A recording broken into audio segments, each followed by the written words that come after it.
సింహరాశి వారు ఈ వారం తాము చేపట్టిన పనులన్నీ కూడా సమయస్ఫూర్తితో వ్యవహరిస్తూ అనుకూలంగా వాటిని మార్చుకోగలుగుతారు.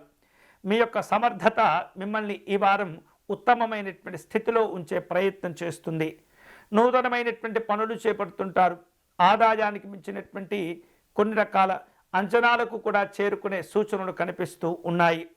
వివిధ కారణాల చేత గత వారం మీరు చేసిన ఏవైతే అప్పులు ఉంటాయో ఆ అప్పులను కూడా మీరు తీర్చివేయగలుగుతారు. రాజకీయపరమైనటువంటి కార్యక్రమాల్లో జాగ్రత్తగా ఉండండి. సామాజిక గౌరవాలు కూడా కలిసి వస్తుంటాయి. పిల్లల యొక్క ఆరోగ్య విషయంలో కొంత ఒత్తిడి ఏర్పడుతుంది. జాగ్రత్తగా వాటిని అధిగమించే ప్రయత్నం చేయండి. మనస్సును ప్రశాంతంగా ఉంచేందుకు అన్ని రకాల జాగ్రత్తలు తీసుకుంటూ ఉండాలి.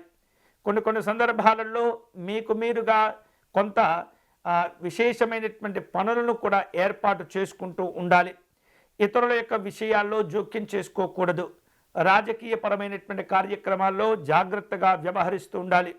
ప్రతి పనిని కూడా మీరు జాగ్రత్తగా చేపట్టడం, పూర్తి చేయటం అనేటటువంటి లక్ష్యాలతో ఈ వారం మీరు పనిచేస్తూ ఉండాలి.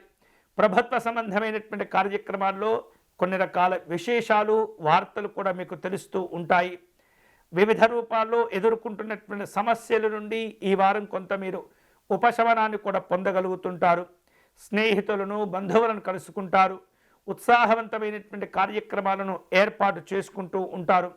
దంపతుల మధ్య అభిప్రాయ భేదాలు తొలగిపోతాయి. మంచి అనుబంధాలు కూడా ఏర్పడుతుంటాయి. పిల్లల యొక్క విషయంలో సంతోషాలు కలుగుతూ ఉంటాయి. వివిధ రూపాల్లో పెట్టుబడులు పెట్టే ఆలోచన కూడా కనిపిస్తున్నాయి. జాగ్రత్తగా నిర్ణయాలు తీసుకోవాలి. తొందరపడకూడదు. సామాజిక సేవా కార్యక్రమాల్లో పాల్గొంటారు. ప్రయాణాలు చేయవలసిన అవసరాలు కూడా ఉంటాయి. వ్యాపారంలో చిన్న సమస్యలు ఉన్నప్పటికీ వాటిని పెద్దగా పట్టించుకోని అవసరం లేదు. వాటంతట అవే సమయానుకూలంగా తొలగిపోతూ ఉంటాయి. ఉద్యోగపరమైనటువంటి అంశాల్లో పొరపాట్లు జరగకుండా జాగ్రత్తగా మీరు పని చేసుకుంటూ వెళుతూ ఉండాలి. ఉపాధి అవకాశాలు కలిసి వస్తాయి. నిరుద్యోగులు ఈ వారం మంచి అవకాశాల రూపంలో కొన్ని రకాల పనులు కూడా చేపట్టే సూచనలు కనిపిస్తున్నాయి. ఈ వారం సింహరాశి వారు శుభ ఫలితాలను పొందేటటువంటి క్రమంలో లక్ష్మీనృసింహస్వామి వారిని పూజించటం మంచిది.